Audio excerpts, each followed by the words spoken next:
মানবজাতির আদি পিতা হজরত আদম আলাইহিস সালামকে কোন দিনে সৃষ্টি করা হয়েছিল?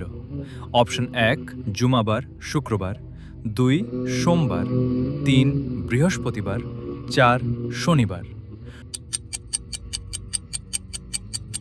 সঠিক উত্তর ১ জুমাবার শুক্রবার।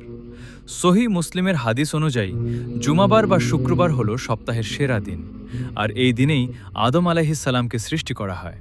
ইসলামে মুসলমানদের নাম মুসলমান রেখেছেন কোন নবী? অপশন ১ হজরত আদম আলাইহিসসালাম, ২ হজরত ইব্রাহিম আলাইহিসসালাম, ৩ হজরত মুসা আলাইহিসসালাম, ৪ হজরত মুহাম্মদ সাল্লাল্লাহু আলাইহি ওয়াসাল্লাম। সঠিক উত্তর ২ নম্বর হজরত ইব্রাহিম আলাইহিসসালাম। আল্লাহর কোন নবী পশু পাখির ভাষা বুঝতে পারতেন? অপশন ১ হজরত ইব্রাহিম আলাইহিসসালাম, ২ হজরত মুসা আলাইহিসসালাম, ৩ হজরত সুলাইমান আলাইহিসসালাম, ৪ হজরত ইউসুফ আলাইহিসসালাম। সঠিক উত্তর ৩ হজরত সুলাইমান আলাইহিসসালাম। ব্যাখ্যা/তথ্য।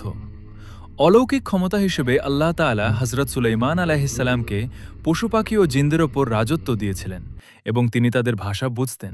এমন আরও সুন্দর সুন্দর ইসলামিক কুইজ পেতে চাইলে এখনই আমাদের ইসলামিক কুইজ ক্লাব চ্যানেলটিকে সাবস্ক্রাইব করে পাশে থাকা বেল আইকনটি বাজিয়ে দিন। আসসালামু আলাইকুম।